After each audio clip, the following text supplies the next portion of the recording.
Tonight on Oregon Art Beat, we'll preview the Portland Arts Festival with a feature on one of the artists selected.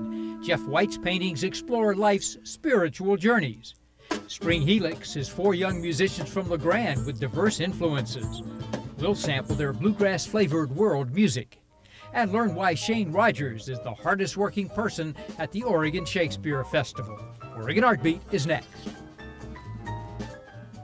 Support for Oregon Art Beat has been provided by the following: the James F. and Marion L. Miller Foundation, the Allen Foundation for the Arts, and OB Media.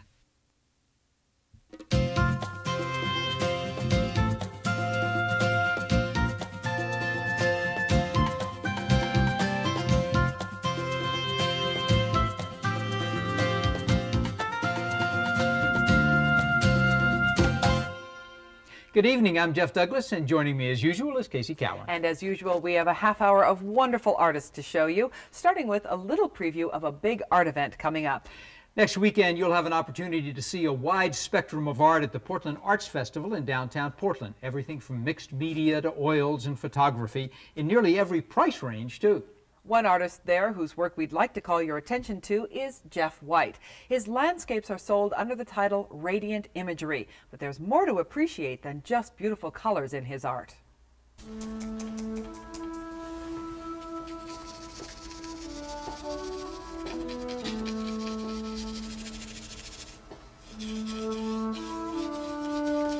It's like going to church to me. I mean, where I can convey my connection with my own individual, personal, religious experience. To Jeff White, painting is all about emotion, the emotion expressed through the beauty of nature. When I'm painting, it's about capturing that moment. It's about capturing that experience and the spirit and the energy in that. And it's the energy that I think I'm trying to capture, because there's so many variations and levels of intensity and energy. But also for Jeff, painting is finding the emotion within himself. And as I invest myself in my painting, I'm always trying to re-experience something, maybe through a different lens, maybe a different temperament, outlook, or a different expression of that same experience. I get caught up in a lot of, as we all do, in our own emotional sensibilities, and one day the gorge may look this way, but if you're not quite on cue, it may look a different way. And I'm always experiencing those through my own personal dilemmas. Jeff's landscapes depict the dichotomy of the cool and warm colors of the Columbia Gorge. It may be a blazing orange-red sky over a darkened landscape, or a hillside catching the last of the day's dying light with the already dark clouds above.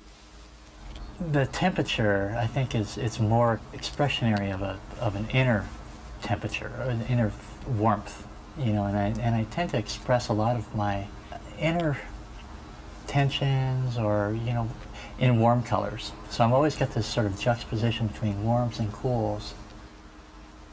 Although he always knew he wanted to be a fine art painter, Jeff studied at the Art Center in Pasadena to be a graphic artist in order to give himself as many employment options as possible.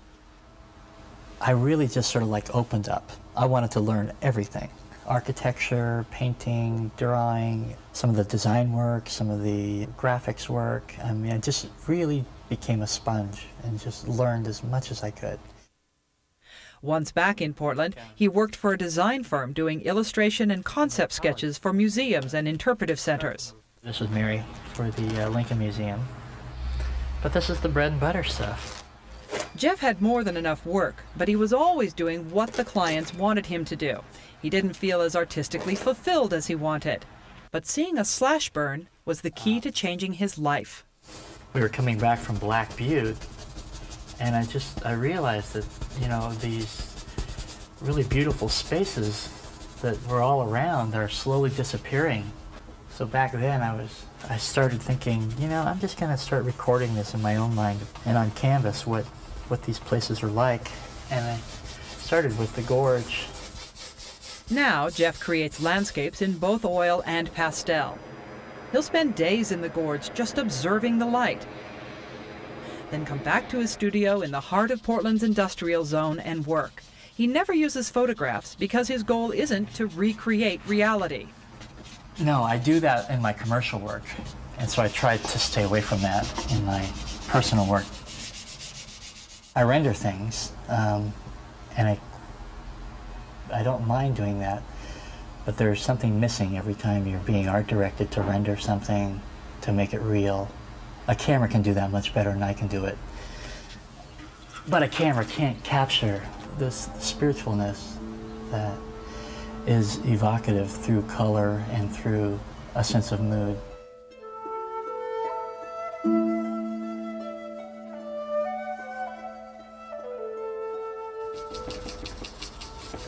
One of the things that I've realized that the faster I move, the quicker I can capture the moment, rather than trying to render it and getting caught up in the little details. You miss the experience of just the brush stroke, almost a Zen-like approach where it's not completely thought out, but it's more of an intuitive approach to bringing the brush to the surface. And it's as soon as you start using your brain to think things through, you screwed up. So I'm very big on first impressions and intuition, letting it guide. Jeff believes that just as he connects to the spirituality of nature, his paintings will similarly connect with the viewer, so they capture the essence of what he is trying to convey. And although he takes pride in his commercial and illustrative work, the real joy comes from tapping into what is within. It's not hard to render a photograph. I've done that many times. But it is harder to stop and to listen inside, to hear the inner voice and let it speak. Because you really have to shut down all the committee, you know, stop the voices and then just allow the spirit to move. And that's what I'm trying to do in my work.